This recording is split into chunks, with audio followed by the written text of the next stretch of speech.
I was born in 1990, single and unmarried, the so-called leftover women in your eyes. I'm very aware of my situation. I know I'm getting older and could end up being a late mother, so I lowered my standards for a partner drastically. No car, no house, no bride price. I was even willing to pay the bride price myself, and yet, even offering that, no one showed any interest. It makes me wonder, will I ever get married? Will I ever be able to settle down? Where is my place in the end? 40岁大龄单身。I'm 40, single, and this will be my last time struggling for love. From now on, no matter who it is, as long as they have good character and we can build a life together, I'm willing to give it a try. I'm no longer chasing romance. I just want the stability and warmth of everyday life. These two women, both born in the 1990s, have lowered their standards, giving up demand for a car, a house, or bride price, even willing to pay the bride price themselves, yet they still attract little interest. In the comment section, netizens pointed out, she's compromising, but has she ever thought about whether the men are willing to compromise? Others' comment were more harsh, saying better to wait until menopause. That saves money and you don't have to worry about children. Behind these harsh comments lies a brutal reality of China's marriage market. When older single women eventually lower their expectations, the average men they once overlooked are already married, while the high-quality men they hope for remain focused on younger women. In the workplace, 35 is often seen as a cutoff for career optimization. In the dating market, 35 becomes a cliff for women. Xiao Ya, working in Shenzhen, shared her personal experience of this terrifying threshold, showing just how stark the age 35 divide can be. 我是34岁未婚未育大龄剩女。Once you pass 35, it becomes really tough. Just like me, I was born in 1992, so I'm about to turn 36, and I'm still single and unmarried. At this stage, you realize that getting married is extremely difficult. First, you have to meet someone suitable. Second, that person has to actually want to get married. And most importantly, they have to be willing to take the plunge. So both men and women need to understand one reality. If you're over 35 and still unmarried, chances are it will be very difficult to get married for the rest of your life. Shenzhen, a city once synonymous with the opportunity and wealth, has long drawn countless young people chasing their dreams. Some call it a city built for making money, but today more and more people are realizing that Shenzhen has quietly become a city of leftover women. 深圳的剩女数量已经突破80万。In Shenzhen, the number of leftover women has surpassed 1 million, with around 500,000 of them being high quality, over 35 single women. They tend to share some common traits. Most come from out of town, earn enough to support themselves, but still struggle with buying a home. Have met plenty of eligible men, but haven't found a match. The reality, however, is tough. The successful men they're interested in rarely consider women over 35, and even for men from wealthy families, parental approval can be a major barrier. It raises the question, are these women really destined to grow old alone? There are 1 million single women over 35 in Shenzhen. To put that in perspective, the city's total resident population is about 18 million, of which around 8.07 million are women, leaving men outnumbering women by 1.83 million.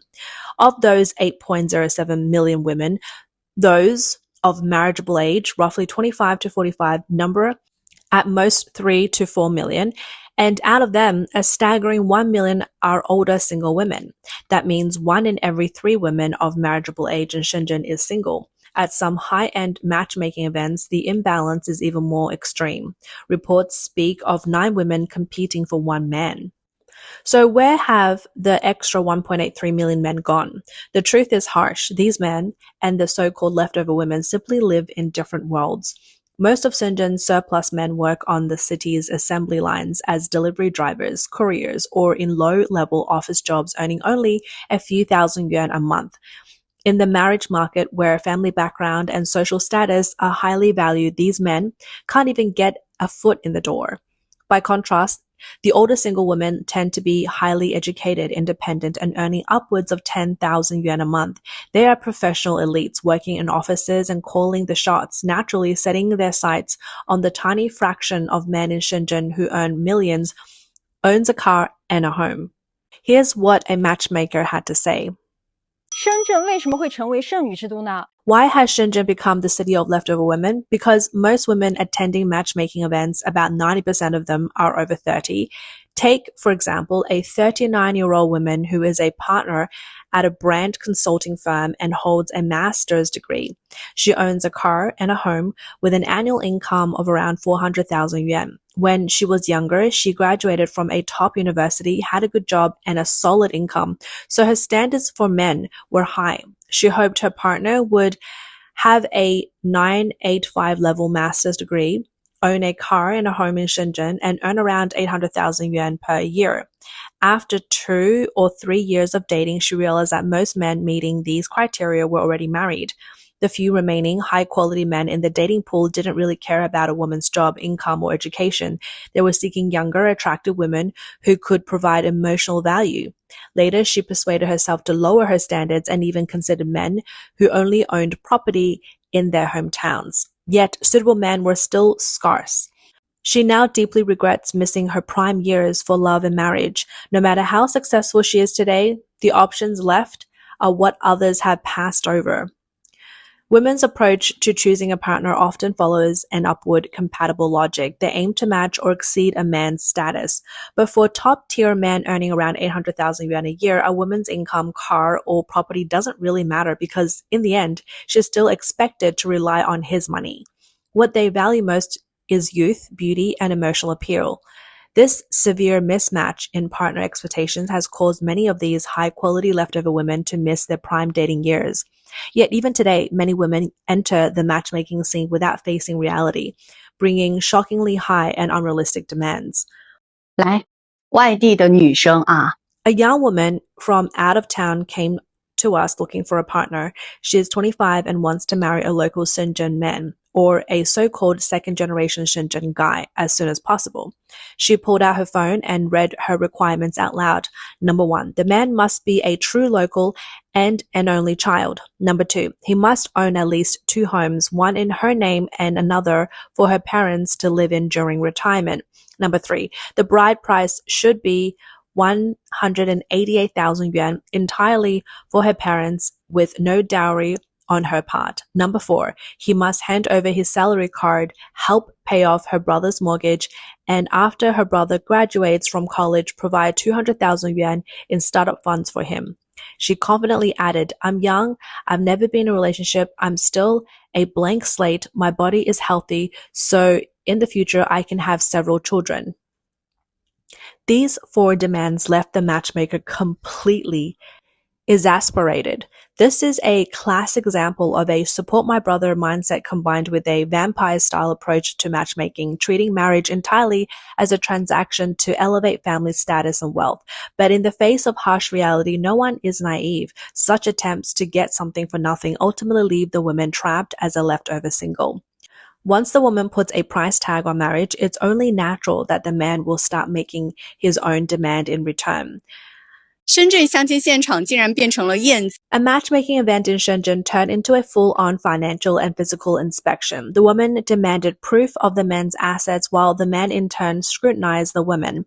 The woman's requirements were high: a house, a car, an annual income above 200,000 yuan, and a bride price of 188,000 yuan. No compromises. The man didn't back down either, laying down his own conditions. The woman had to undergo a medical check, be in perfect health, and have full reproductive capability. The clash of demands ended in a bitter stalemate, and the argument nearly turned physical. Why has Shenzhen, a vibrant city full of young energy, become a hotspot for older single women? Behind this lies the city's intensely competitive, high-pressure economic environment. 深圳再这么熬，大家还能扛多？ How much longer can the people of Shenzhen hold on? The streets appear to be bustling, but in reality, everyone is barely keeping it together. The average salary is just over 6,000 yuan, yet mortgage payments often exceed 10,000 per month. Companies are cutting jobs and salaries, small businesses are barely surviving, and retail stores can't even cover rent. Office workers are juggling credit cards just to stay afloat. People say Shenzhen residents are wealthy, but in reality, the average debt per person exceeds 300,000 yuan. Everyone looks polished on the outside, but underneath, they're just holding on. No one dares to shop, get sick, or collapse. This is the true Shenzhen. The pressures of survival are draining every drop of romance from young people. Men struggling under the shadow of working 12-hour schedules and layoffs can barely cover their own basic needs. How could they possibly meet the expectations of older women who demand a house, a car, and maximum emotional value? Don't assume that leftover women are just a Shenzhen phenomenon. Across the country, the anxiety of older single women is sweeping through every first and second tier city in China. In Shanghai, the so-called magic city, the situation is just as severe. 上海之后肯定是最多大龄剩女的城市。After Shenzhen, Shanghai tops the list of being the city with the most older single women and also the highest concentration of singles. The dating scene here is fiercely competitive with women who aren't just beautiful but also highly educated and financially independent. From their 20s to mid-30s, they are everywhere and all single. The problem? There are simply too few men who can match them. The high-quality men either spend too much time partying or they refuse to get married. In a city like Shanghai, finding a serious long-term relationship is incredibly difficult. 姐妹们，我是91年的，34岁。Ladies, I was born in 1991. I'm 34 and I'm still single. Over the new year, I was chatting with some of my high school classmates. They said, "Look at you, working in a foreign country in Shanghai. Such a nice job, good income. You're doing the best among us." I laughed and said, "Really? You know, I rent a tiny shared apartment in Shanghai, just a bed, no living room. The kitchen is the size of a palm, one bathroom. I basically survive on takeout. For all my meals, commuting to and from work on the subway can take 3 hours. I often get home around 8 p.m. and I come back to an empty apartment with no one to talk to. Shanghai may be dazzling, but I never felt like I belong. Are you really sure I'm doing so well?" 我93年的，研究生学历，北漂了9年半，还没有结婚。I was born in 1993 and have a master's degree. I've been living and working in Beijing for 9.5 years, and I'm still unmarried without a partner. Over the new year, I went back to my hometown in the county and none of the matchmaking attempts worked. The matchmaking aunties gave me 2 pieces of advice. First, move to the provincial capital, Zhengzhou, to work and find a partner so it's easy to take care of my parents. Second, stay in Beijing but look for someone from my hometown who also is living there.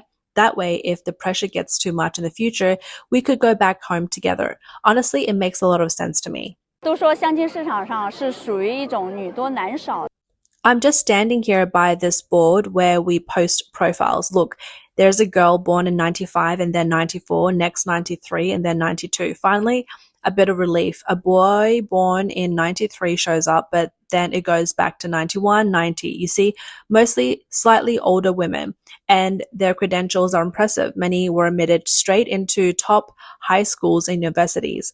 Some now hold government positions, civil service jobs, or are university professors. The board is full of women. This really shows how unbalanced the gender ratio is in today's matchmaking market. 中国婚恋市场呀，快变成女儿国了。成都相亲 China's dating market has basically turned into a all-women world. In Chengdu's matchmaking corner, the gender ratio is 1 man to 43 women. In Hangzhou, it's 1 to 40. In Nanchang, is 1 to 36. In Chengdu, it's gotten so extreme that People's Park even posted a notice registration for women is full, temporarily suspended. Awkward, right? But the real story behind this is even more shocking. According to the 7th National Census, there are 34 million more men than women in China, and among marriageable ages 20 to 40, there are 14.5 million more men than women. So if men are supposed to outnumber women, why are the matchmaking corners packed with women? The harsh truth, the men simply aren't showing up. More and more men are strategically withdrawing from the dating market, and the reasons are rooted in 2 stark realities. The first is what we can call male deresponsibilization. Today, many men aren't buying homes, marrying or supporting a family. They're focusing on themselves. In 2025, China's men's skincare market hit 25 billion yuan, growing 18% year on year. The gaming market reached 350 billion yuan and is still rising. Medical aesthetics spending rose 20% year on year. Even niche hobbies like fishing gear, which made 9.6 billion yuan in 2024, are projected to hit 25.4 billion in 3 years. Despite economic slowdowns and consumption downgrades, male spending is rising counter-cynically. Money is no longer going to women, it's going to themselves. For many men, marriage has become the lowest return investment, so they're simply opting out. The second reality is the terrifying sunk cost of marriage. In China, marriage costs fall almost entirely on men. Data shows that in 2023, the average cost for young couples to get married was 330,400 yuan, while per capita disposable income was only 39,200 yuan. That's 8 years of full income just to tie the knot. In rural areas, it's even worse. What used to cost a few hundred yuan in the 1970s has skyrocketed to a minimum of 600,000 yuan today, when factoring in down payments, bride prices, renovations, and weddings. And there's no upper limit. Marriage costs have risen thousands of times over 30 years, while wages have only increased 100-fold. And that's not all. In 2024, there was 3.5 million divorces compared to 6.1 million marriages, roughly 57 divorces for every 100 marriages, nearly a 60% divorce rate. And in the cost of raising 2 children to university graduation, about 680,000 yuan. Globally, China ranks second for child rearing cost, just behind South Korea. So men aren't disappearing. They've done the math. Marriage drains savings, creates debt, carries a high chance of divorce, and leaves them shouldering the cost of children. Increasingly, men are cutting their losses by refusing to enter the market at all. This is a real reason dating corners are flooded with women, but short on men. And with men retreating, what are all these high-quality women in matchmaking corners really waiting for? The truth might be hard to hear. Many of them are waiting for a wealthy man to pull them out of their ordinary life and into something better. 大龄剩女越来越多，她们到底在等什么？答案很直。The number of older single women is rising, but what are they really waiting for? Many aren't struggling to find a partner, they simply can't accept something ordinary. When they were younger, they held all the cards, looks, youth, choice, and felt like the leading lady of their own story. But time doesn't wait. Once they pass 35, waiting takes on a different meaning. It shifts from being selective to taking a gamble, hoping for a wealthy man to appear, ideally one who can elevate their social standing. They may say that they want a soulmate, but in their hearts, it's a cost-benefit calculation. Marrying an ordinary man now would be a decade of insisting on quality over quantity to waste. This is a losing battle. Women raised with consumerist ideals like you deserve better see marriage as their last chance to leap up the social ladder. What they're waiting for isn't a person, they're waiting for a trophy to prove they chose correctly. Men, even those in their 30s with houses, cars, and successful careers, have grown up navigating society with a strict sense of equivalent exchange. When it comes to marriage, they want convenience, security, and a safe harbor, not a challenge, and certainty, not a project to lift someone out of hardship. She's calculating social status. He's weighing cost and benefits. When these young men and women who are essentially on different wavelengths circle the walls of the marriage fortress, wary and guarded, it produces one of the most surreal realities in China today. An ever-growing number of older single women at matchmaking events, while single men in lower-tier markets are overwhelmingly abundant but largely unattainable. In this era of tens of millions of missed connections, the one most anxious may not only be the aging parents pacing the matchmaking corners, but also the Chinese authorities concerned over the drop in marriage and fertility rates and the rapidly approaching challenge of an aging population.